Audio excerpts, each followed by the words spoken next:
এবার শেষ মুহূর্তে এসে সমস্ত কিছু বানচাল করে দিয়ে নিজের মেয়েকে বাঁচানোর জন্য এতগুলো বছর বাদে এবার অভিমন্যু রায়চৌধুরী পা পড়লো গাঙ্গুলি হাউসে। হ্যাঁ বন্ধুরা, ভিডিওটা লাইক দিয়ে দেখতে থাকুন। সন্ধে ঘনিয়ে আসা মাত্রই সকল গেস্টরা এসে হাজির হয়ে যায় এবং সেখানে যখন কিনা দেবলীনা এসে অপেক্ষা করতে থাকে ঈশানের, ঠিক সেই মুহূর্তে রেজিস্টার বলতে থাকে যে ইন্দ্রাণী ম্যাডাম আর কতক্ষণ আমাকে অপেক্ষা করতে হবে বলুন তো। এদিকে তো দেখছি যে সব থেকে বেশি বরেরই সময় লাগছে, যেখানে কিনা কনেদের সব থেকে বেশি সময় লাগার কথা। ঠিক সেই মুহূর্তে দেবলীনা যখন বলতে থাকে যে আন্টি জানো তো আমি একটা জিনিসই বুঝতে পারছি না, ঈশানের কিসের এত সংকোচ বলো তো, এতগুলো দিন পেরিয়ে যাওয়ার শর্ত ও কেন এখনও পর্যন্ত আমাকে মেনে নিতে পারছে না, ওর এতটা সময় কেন লাগছে বলো তো, ও কি বিয়েটাকে ভয় পায় না কি বলো তো। ঠিক সেই মুহূর্তে ইন্দ্রাণী যখন কিনা বলতে থাকে যে দেখেছো তো রাজ, এখন জয়িতা দেবলীনা সমস্ত লোকেরা আমার দিকে প্রশ্ন তুলছে তোমার ছেলেটা যে কি করে না। ঠিক সেই মুহূর্তে রাজ বলতে থাকে যে দেখো জয়িতা আর যাই হোক না কেন ওরা তো সবেমাত্র গ্রাম থেকে ফিরেছে, তাই ও টায়ার্ডনেসটা এখনও হয়তো বা কাটেনি, তার জন্য এর মাঝখানে এত তাড়াতাড়ি সম্পূর্ণ সকল কিছু হয়েছে, তো এর জন্য হয়তো বা ছেলেটা সময় লাগছে। আমি এক্ষুনি ঈশানকে নিয়ে আসার ব্যবস্থা করছি, আমি আয়ুষকে বলছি। ঠিক সেই মুহূর্তে আয়ুষ যখন কিনা ঈশানকে নিয়ে আসে এবং সেখানে যখন কিনা আয়ুষ বলতে থাকে যে মা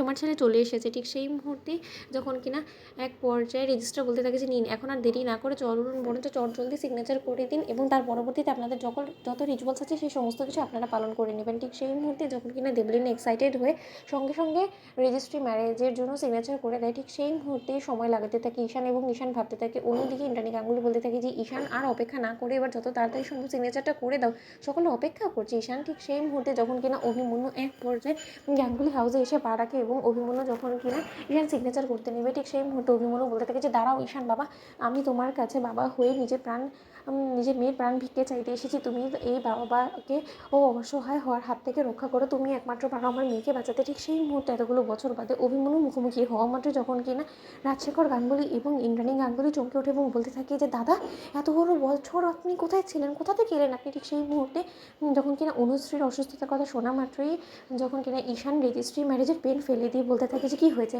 বলুন কর্তা, কী হয়েছে অনুশ্রী। ঠিক সেই মুহূর্তে রিভু বলতে থাকে যে অনুশ্রী আত্মহত্যা করার চেষ্টা করেছে, ও রীতিমতো বিষ খেয়েছে এবং ওকে আমরা শহরের হসপিটালাইজ করে রেখেছি। ডক্টর আমাদেরকে বলেছে যে ওকে বাঁচানোর শেষ একটা উপায় এটাই যে ও যারকে দেখতে চাইছে ওকে যাতে আমি সামনে নিয়ে যাই, এবং সেই ব্যবস্থা করার জন্য বাবা রীতিমতো নিজের মান অভিমান সমস্ত কিছু ওকে দূরে সরিয়ে রেখে তোমাকে নেওয়ার জন্য এখানে এসেছে। তুমি প্লিজ আমাদেরকে হতাশ করে দিও না, আমাদের উপরে অভিমান করে তুমি অনুশ্রীর দিক থেকে মুখ ফিরিয়ে নিও না। ঈশান ঠিক সেই মুহূর্তে ঈশান বলতে থাকে যে না না আমাকে এক্ষুনি হসপিটালে যেতে হবে, ভাই আমাকে এক্ষুনি হসপিটালে যেতে হবে। ঠিক সেই মুহূর্তে যখন কিনা দেবলীনা বলতে থাকে যে জাস্ট ওয়েট ঈশান গাঙ্গুলি, তুমি ভুলে গেলে চলবে না যে আজ তোমার আমার সঙ্গে বিয়ে এবং আমার সঙ্গে এই রেজিস্ট্রি ম্যারেজ কমপ্লিট না করার আগ অবধি তুমি এখান থেকে কোথাও যাবে না। আন্টি তুমি সমস্ত কিছু তাকিয়ে দেখছো, কিচ্ছু বলছো না। ঠিক সেই মুহূর্তে ইন্দ্রাণী গাঙ্গুলির কাছে অভিমন্যু গিয়ে বলতে থাকে যে ইন্দ্রাণী আমি আজকে আমার মেয়ের প্রাণ ভিক্ষে চাইছি তোমার কাছে, তুমি আমাকে ভিক্ষে দেবে না। ঠিক সেই মুহূর্তে ইন্দ্রাণী বলতে থাকে যে ঈশান তুমি এক্ষুনি হসপিটালে যাও এবং অনুশ্রীকে বাঁচাও। তো বন্ধুরা লাইক এবং শেয়ার করে সাবস্ক্রাইব করতে ভুলো না।